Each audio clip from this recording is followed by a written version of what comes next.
Gênesis capítulo 11, versículo 30 diz assim: E Sarai, por ser estéril, não tinha filhos. Podeis assentar.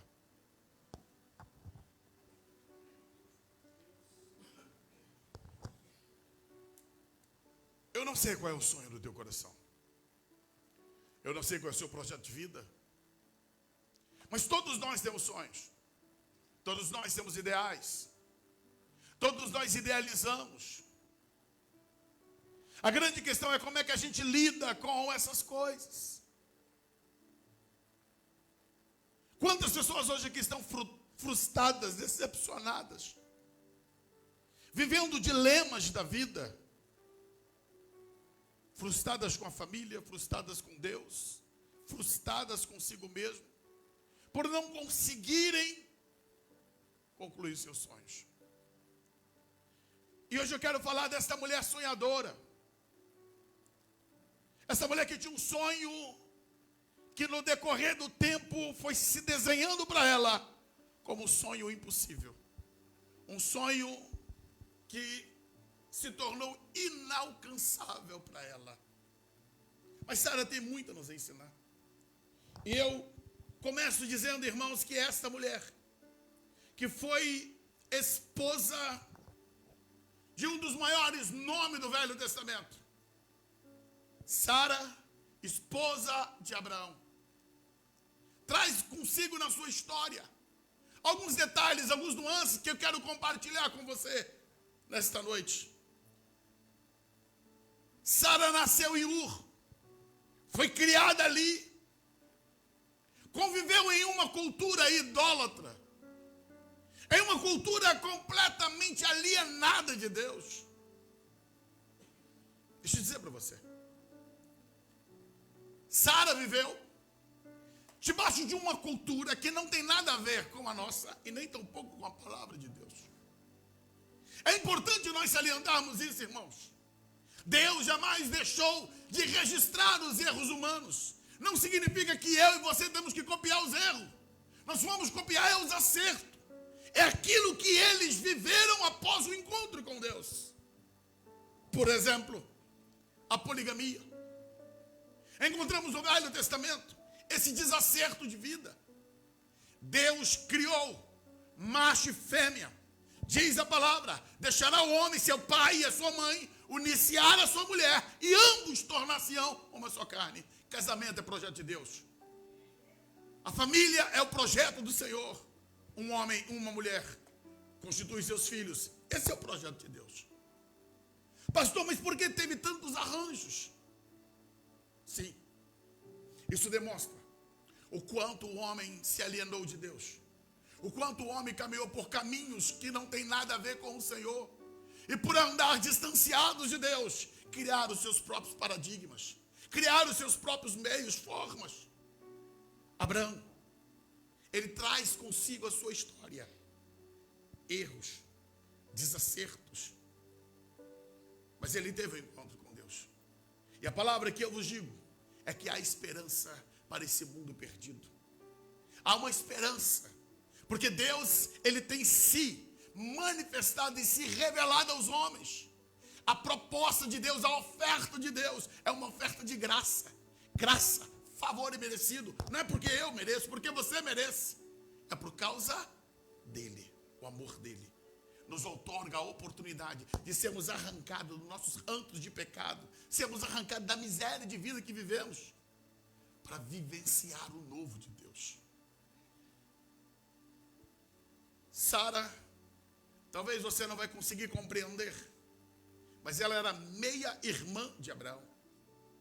O pai de Abraão, Tera, ele teve mais do que uma mulher. E por isso, Sara, sendo filha de uma mulher que não era mãe de Abraão, ambos vieram a casar-se. E você vai dizer, mas pastor, mas a Bíblia proibia? Sim, a Bíblia vai proibir isso 400 anos depois.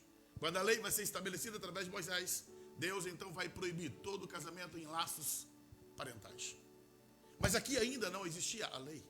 As coisas estavam começando. E a vida de Sara se inicia dentro desse nicho. É nesse nicho que aparece Sara. Ela é meia-irmã, filha do mesmo pai, mas de mães diferentes. E é nesse enlace que inicia a história dela. Esta mulher, ela vai viver uma proposta de vida. Quando Abraão, lá em Ur, ele recebe a revelação de que ele deveria sair daquela terra e ir para o lugar que Deus iria mostrá-lo. Então, Sara, obedientemente, Sara, com seu coração submisso, ela vai caminhar com seu marido. Ela aceita a proposta, ela aceita a fé do seu marido e vai caminhar com ela, com ele. Abandona tudo, deixa tudo e vai conviver segundo o projeto que o seu marido tem daquilo que ele ouviu de Deus. Mas quando eu analiso e olho para Sara, eu vejo nesta mulher aqui algumas coisas que em muito as mulheres do tempo atual buscaria para ser feliz. Primeira coisa, Sara, poderíamos descrevê-la, se não a mais, entre as mais belas mulheres do Velho Testamento. Sara significa princesa. Sara era uma mulher que se destacava entre as outras. A sua beleza era algo exponencial, que chamava a atenção. Lembrando, já adiantando um pouquinho, apenas para poder traçar esse detalhe, Sara, quando ela sai da cidade de Ur dos Caldeus, ela tem 65 anos de idade. Por volta da idade entre 65 e 70 anos, esta mulher é cobiçada pelo rei do Egito. Um rei que tinha um harém. Um rei que era tomado pelas mais belas mulheres do Egito. Quando olhou para Sara, disse: eu quero essa para mim. Tamanha beleza que ela tinha. Em uma outra situação, o rei de Gerar, Abimeleque, quando bateu os olhos em Sara, desejou e trouxe Sara para ele. Por que eu quero dizer isso para vocês, irmãos? Pastor, o que isso tem a ver com a mensagem? Sara, quando foi cobiçada por Abimeleque, ela estava acima dos seus 80 anos de idade. Ela desbancou um monte de meninas. Sim, os seus 80 anos de idade. Ainda assim ela tinha um brilho de beleza, de um rejuvenescimento. Mas o que eu aprendo com isso, pastor? Escuta uma coisa. Sara era uma mulher linda, bela, formosa. Atraía olhares de reis, de príncipes, de poderosos. Todavia, dentro dela, ela tinha uma marca de tristeza, ela tinha uma angústia profunda na sua alma. Quem olhasse para ela dizia: quem dera ter as belezas dessa mulher, quem dera se eu tivesse o que essa mulher tem. Mas dentro dela ela tinha um vazio, porque ela não podia gerar filhos. E aí eu digo para você, o mundo é assim. Muitas pessoas se iludem, olha para aquela pessoa e diz: quem dera se eu fosse ela, quem dera se eu tivesse aquela vida. E não sabe que às vezes dentro do interior tem um vazio, tem um sofrimento, tem uma angústia profunda.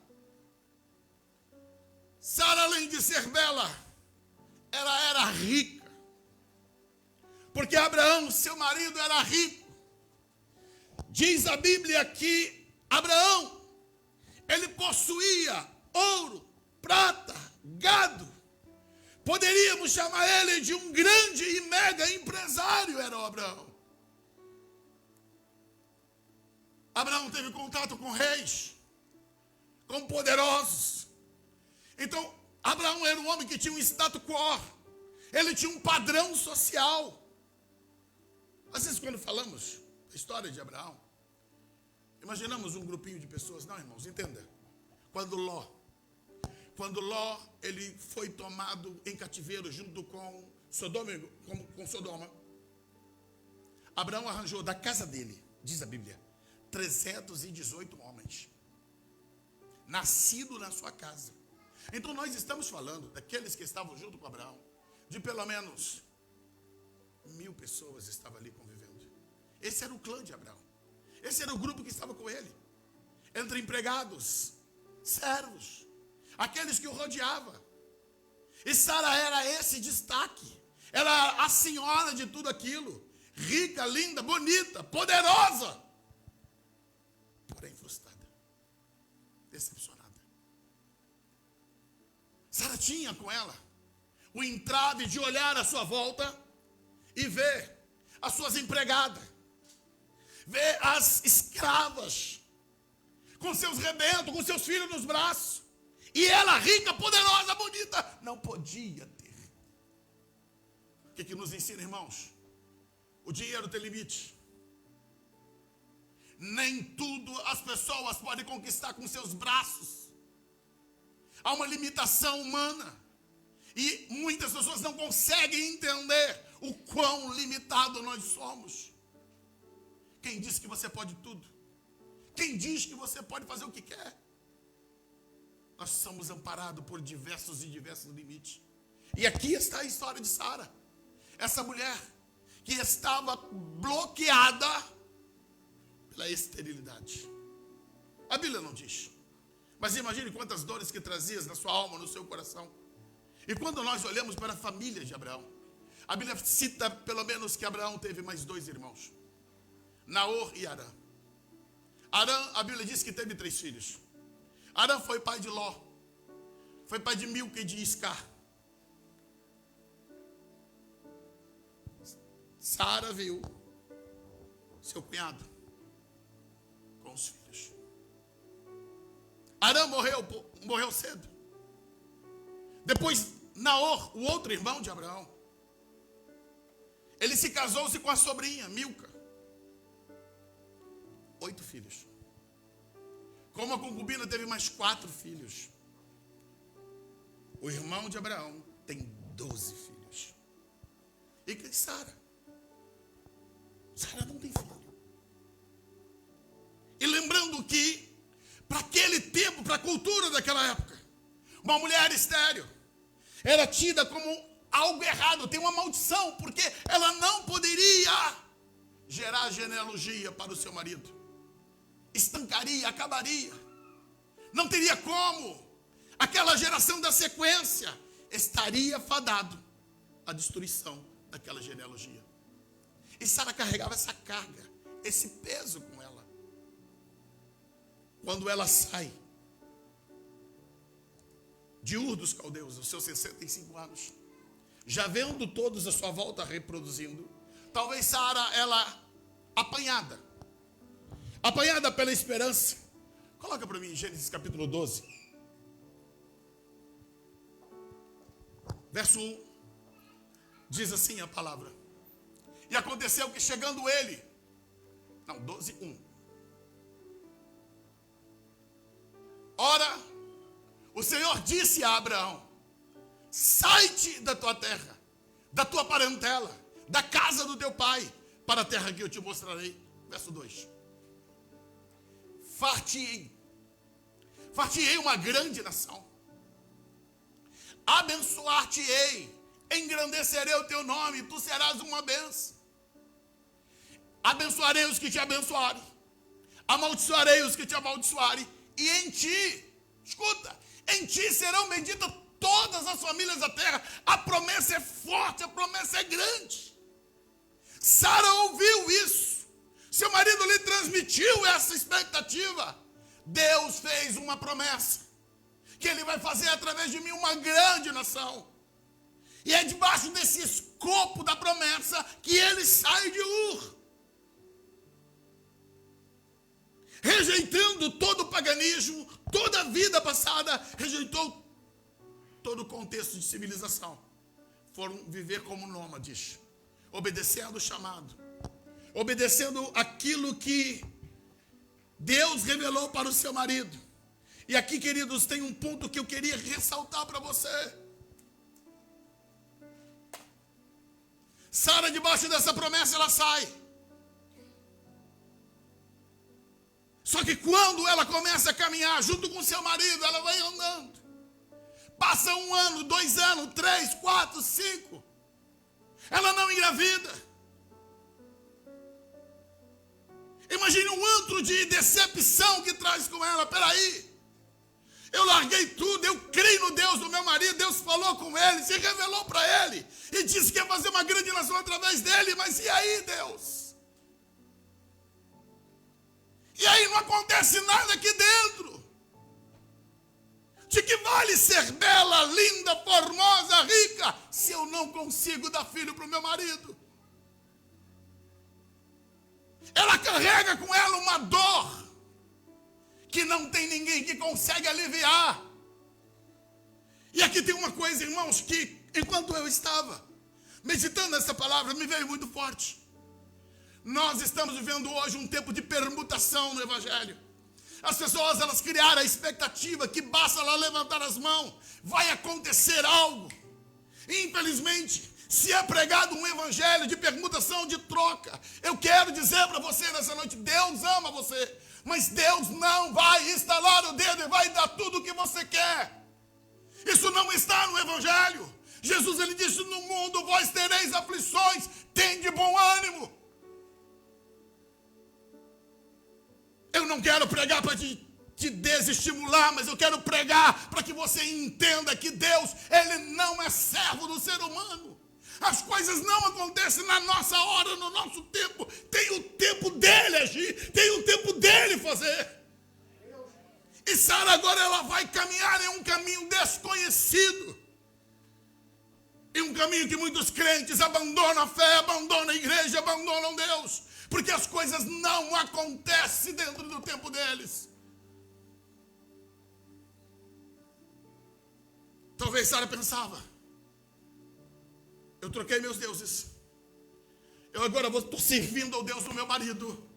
Então agora eu vou ser mãe. Eu vou ser mãe.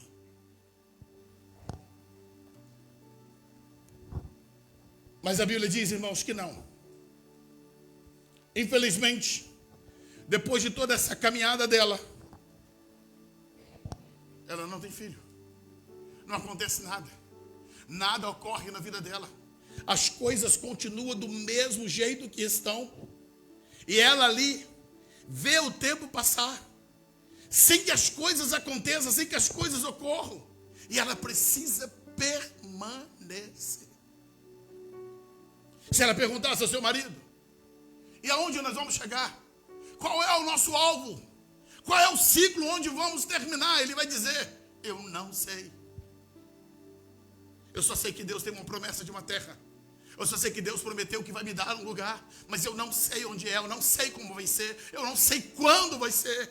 E Sara vai ter que caminhar pela fé. Eu quero dizer para você, a promessa de Deus conosco jamais será anulada. Aquilo que os teus olhos não podem ver, aquilo que tua mão não pode tocar. Eu quero dizer que Deus permanece fiel na sua promessa para conosco. Há um céu de glória que nos espera. Há um lugar, há uma morada que Jesus diz, eu vou preparar-vos lugar. E quando eu for e vos preparar lugar, eu voltarei, eu vou vos levar, para que onde eu estiver, vocês também estejam ali. É nessa fé, irmão, que nós caminhamos. Aqui choramos, aqui lamentamos, passamos por luta, passamos por dissabores na terra, mas o nosso coração continua firme, acreditando, eu sei que vai chegar a hora, eu sei que vai chegar o dia que eu vou sair dessa terra e a minha herança já está guardada. Foi mediante a fé que Sara caminhou. Feliz. Eu não posso crer que essa mulher está feliz. Ela traz consigo esse peso, essa marca da esterilidade. Seu coração traz as marcas das frustrações. Porque agora tem um problema. Cada vez que o tempo passa, essa mulher vai sentindo que ela é um embaraço, que ela é um peso. Porque as coisas não concretizam. Ela não consegue gerar filho. E eu avanço e digo, irmãos, depois de 1 década, parece que Sara cansou. Sara olhava à sua volta e dizia, eu tenho que fazer alguma coisa. Meu marido tem uma promessa e eu vou agora ajudar. Dentro dos códigos da lei, do seu tempo cultural, permitia que uma mulher, uma senhora, tomasse a sua serva, sua escrava, sua empregada e usasse ela como barriga de aluguel. E entenda, quando essa senhora pegasse a sua escrava e colocasse ela para se deitar com seu marido, o filho que nascesse não era da escrava, o filho era dela. A lei dava a ela esse direito. E Sara, então, na sua tentativa de resolver o seu opróbrio, resolver a questão da promessa, o que ela faz? Ela toma Agar, a sua serva egípcia, e concede para o seu marido, dizendo ela: você vai ter filho sim, nem que seja por intermédio da minha serva Agar, mas você vai ter filho. Só que aí, queridos, vem um problema. É que quando nós tentamos dar o nosso jeitinho de vida, aquilo que nós pensamos que estávamos resolvendo, nós na verdade estamos criando um problema. E os problemas de Sara se agigantam, se tornam enormes. Por quê? Porque Agar, a escrava, a serva, a partir do momento que ela engravida, escuta uma coisa, Sara não tem problema de ciúme de Agar. Até porque já disse na mensagem, e a Bíblia explicita isso, ela é linda, bela e segura do que é. O problema de Sara é que Agar, sendo ela a empregada, aquela que fazia parte de um projeto, agora ela empina o nariz, toma o ar da arrogância e praticamente diz para Sara: eu tenho no meu ventre o filho do teu marido. Aquilo que deveria ser uma solução para Sara se torna agora maior ainda a sua humilhação, porque a sua escrava, a sua serva, dá um filho para o seu marido e ostenta isso para ela. Sara, tomada de agonia, vai até Abraão e diz: olha, Abraão, epa, já não dá mais. Essa mulher, depois que ela engravidou, ela está tomando medidas de orgulho em relação a mim.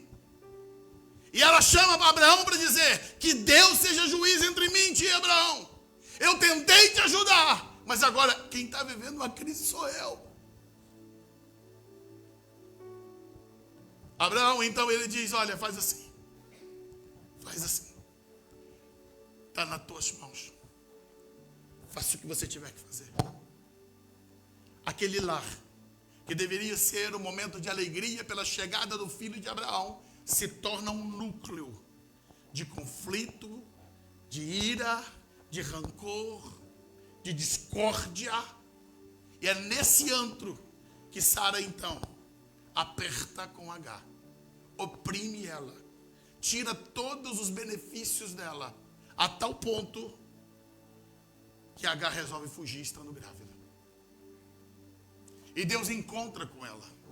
A graça de Deus acolhe Agar, a estrangeira, a escrava. E aí sim nasce aqui uma história do amor de Deus pela escrava desprezada.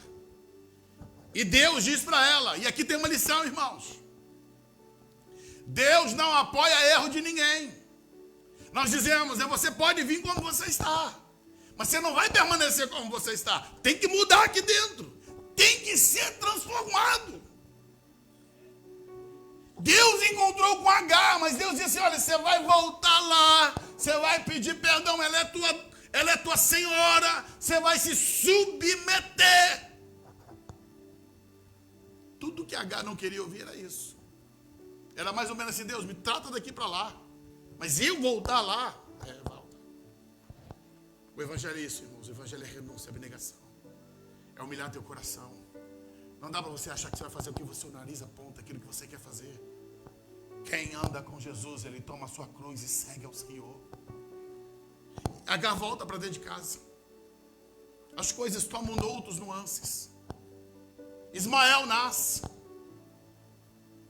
Mas aí então, no capítulo 17, no verso 5, Deus então agora chama Abraão. Deus chama Abraão para fazer agora um novo pacto com ele. Vamos voltar, capítulo 16 e verso 16. Aos 86 anos, nasce Ismael. Mas aí, no capítulo 17, verso 1, diz assim: sendo, pois, Abraão da idade de 99 anos, apareceu o Senhor a Abraão e disse: eu sou o Deus Todo-Poderoso, anda em minha presença ser perfeito, porém a minha aliança entre mim e ti, te multiplicarei grandemente. Então caiu Abraão sobre o seu rosto e falou Deus com ele, dizendo: quanto a mim, eis que a minha aliança contigo, serás o pai de muitas nações. Não se chamará mais o teu nome Abrão, mas Abraão será o teu nome, porque por pai de muitas nações eu te tenho posto. São 24 anos depois de 13 anos que Ismael tinha nascido, Deus está chamando Abraão e fazendo agora um renovo de aliança. No verso 15 do capítulo 17, Deus disse Deus mais a Abraão: Sarai, tua mulher, não chamarás mais pelo nome de Sarai, mas Sara será teu nome, porque eu a hei de abençoar, e te darei dela um filho, e abençoarei. Ela será mãe de nações, reis e povos sairão dela. Escuta, se estava difícil aos 65, aos 89, existem momentos na nossa vida que nós achamos, Deus já não vai fazer mais, já demorou demais. É quando nós pensamos que vamos sepultar nossos sonhos, nossos projetos. É aí que Deus ele nos chama a atenção, para dizer que no tempo dele, na hora dele. Alguém escreveu uma frase, e eu achei muito interessante. Alguém escreveu e disse assim: ei, está demorando? Não é que Deus está demorando, não, Ele só está caprichando.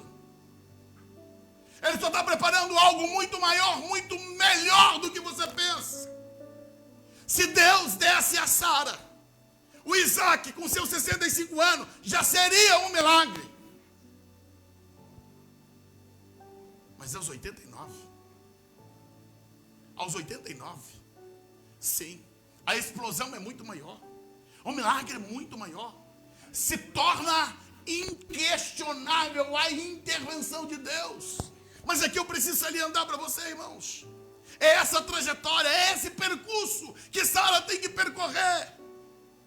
2 décadas e meia, ouvindo uma promessa, e aqui dentro do coração ela cria, mas dentro da realidade nada acontecia. Quantas pessoas que estão vivendo isso hoje, que entraram para a igreja crendo que Deus ia fazer, que ia acontecer, e passou 1 ano, 2, já passou 10, e você não viu acontecer. Hoje Deus reservou essa noite para dizer para você: não desista, permaneça, continue. Vai chegar a hora de Deus, vai chegar o momento de Deus. Você não pode desistir, você não pode parar. Quantas pessoas que nadam e morrem na areia, porque perdem a esperança, deixam para trás. E o que Deus hoje quer ministrar no teu coração é: renova essa esperança aí dentro. Deus continua sentado no alto e sublime trono.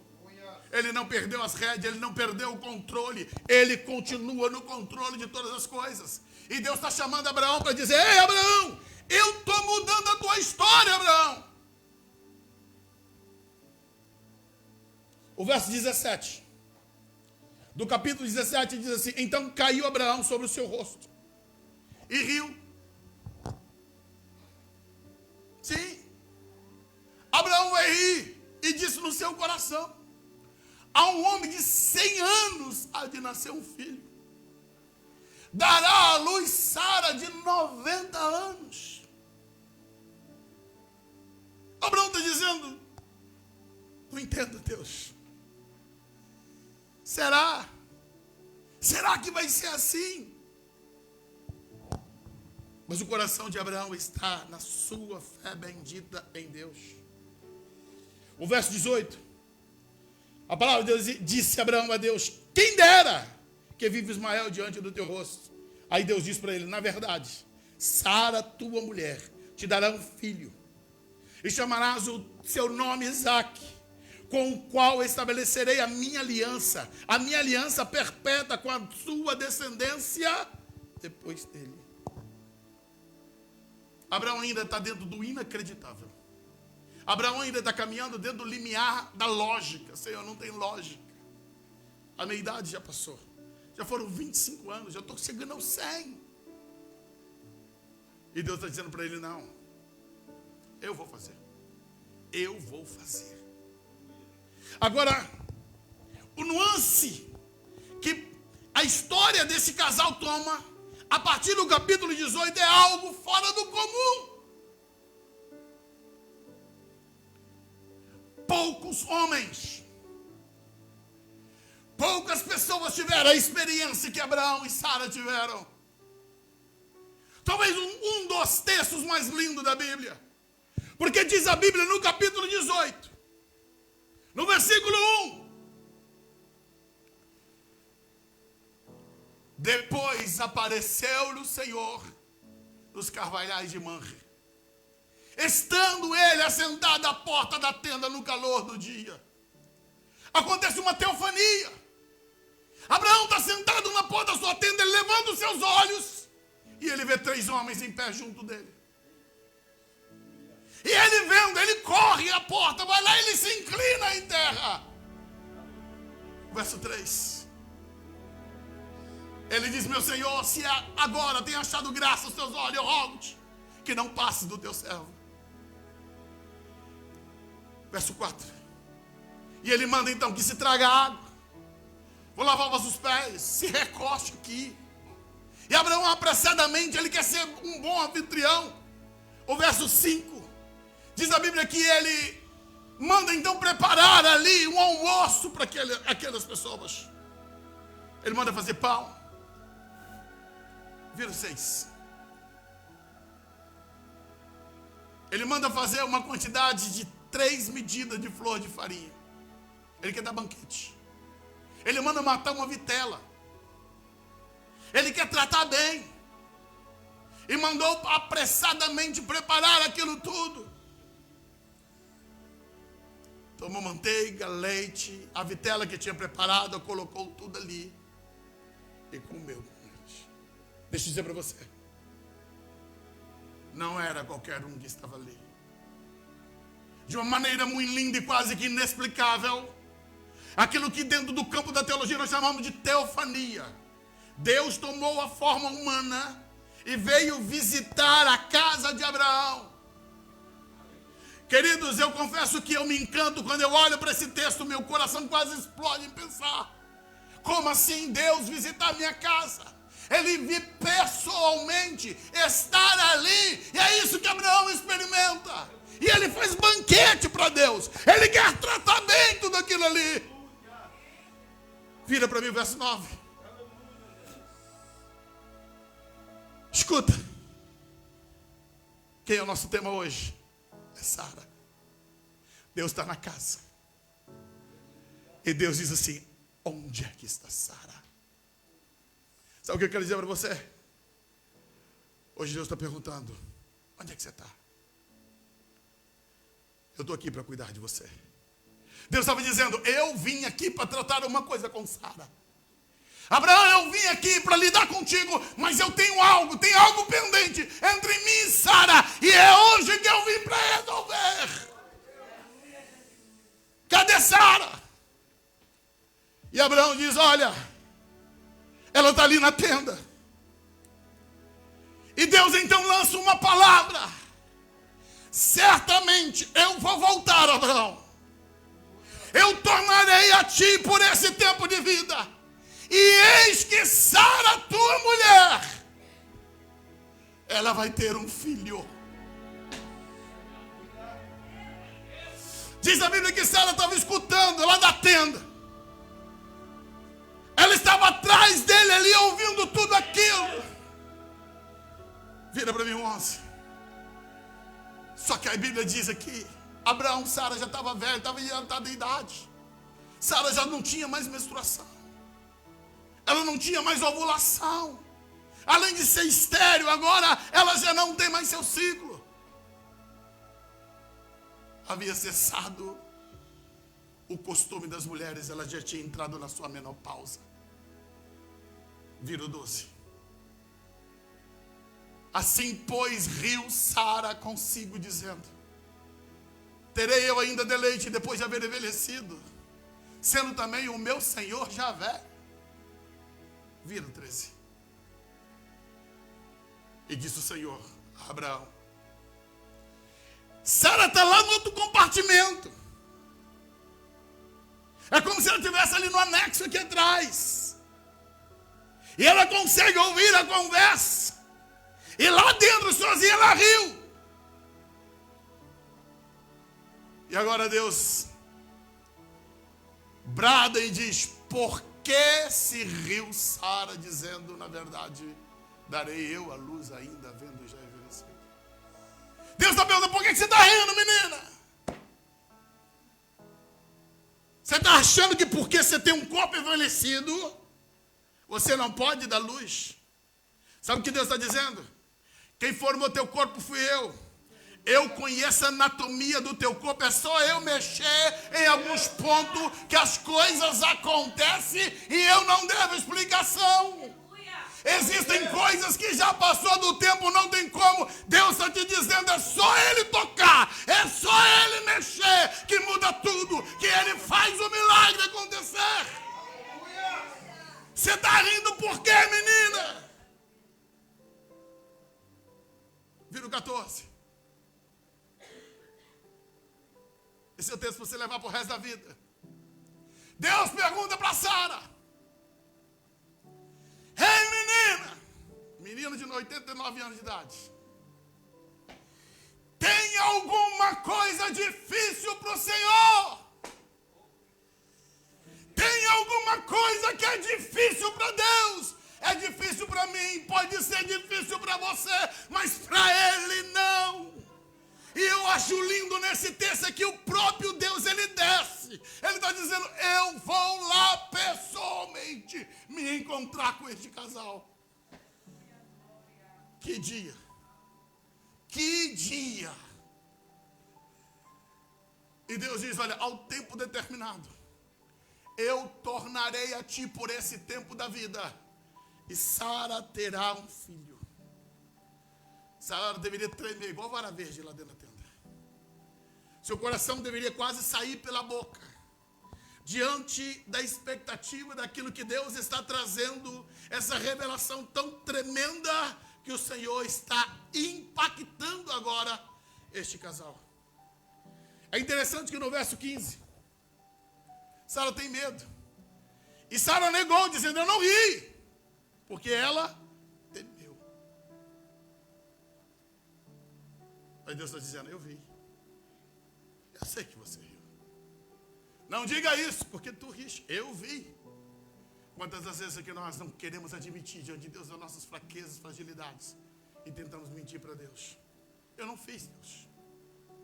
Ei, hoje é o momento de você correr, pular nos braços do Pai, deixar Ele cuidar de você. Confessa suas fraquezas, suas fragilidades.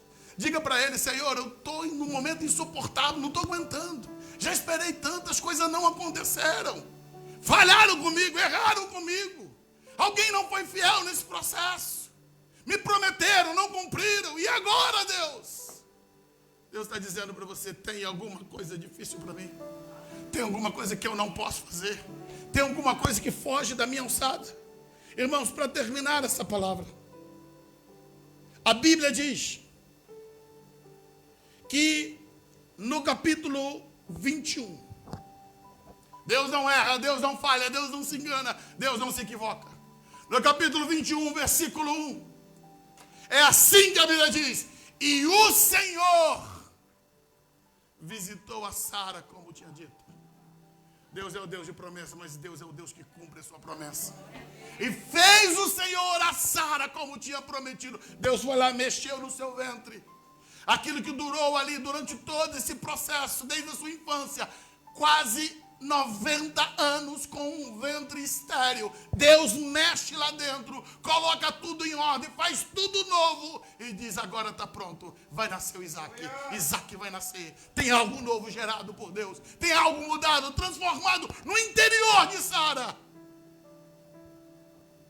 Outro verso 2. Concebeu Sara e deu a Abraão um filho na sua velhice, ao tempo determinado que Deus lhe tinha falado.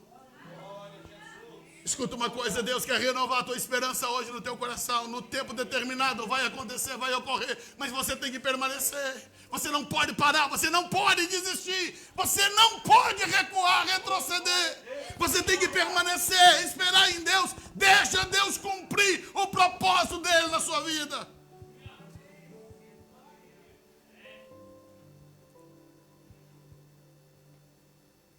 Verso 3 diz: e Abraão pôs no filho que lhe nascera, que Sara lhe dera, o nome Isaac. Bota o verso 6. Por que Isaac? Disse Sara: Deus me tem feito riso. Todo aquele que ouvisse rirá comigo. Ela está dizendo: Deus pegou a minha vergonha, transformou em riso. Isaac significa riso. Qualquer um vai rir comigo. Porque agora, eu gerei aos 89 anos, aos 90 anos, eu tenho um rebento, eu tenho um filho nos meus braços. Porque Deus me deu, porque Deus cumpriu a sua palavra. Se coloque de pé. Ministério de louvor.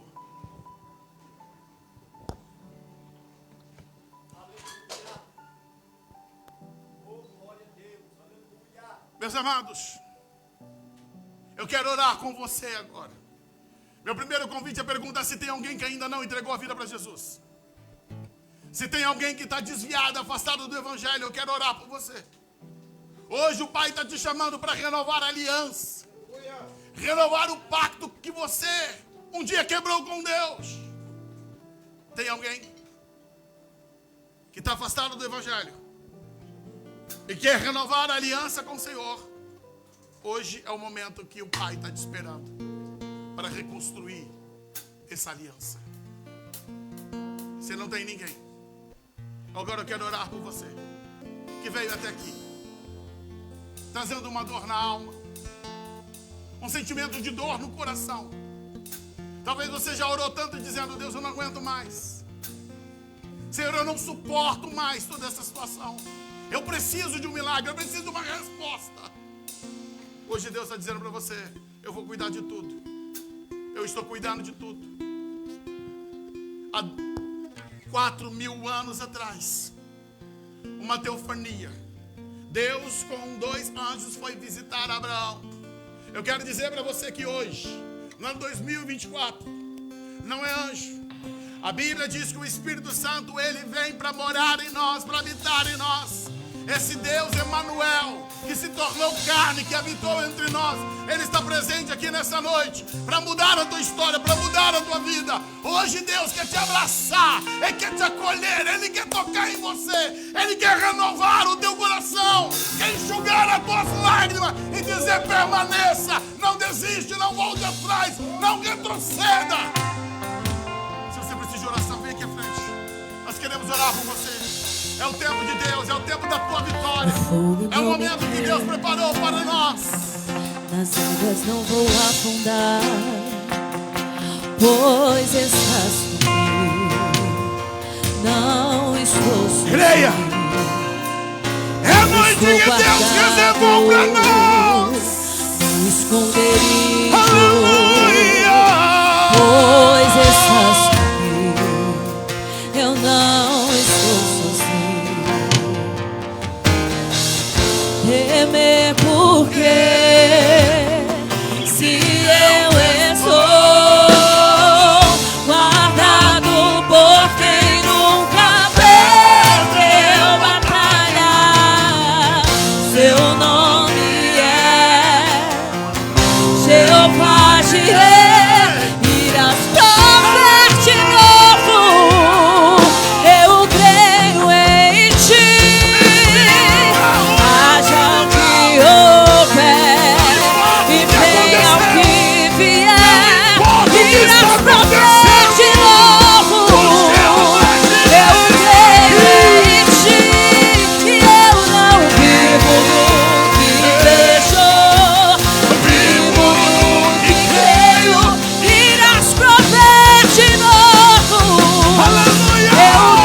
criado para nós.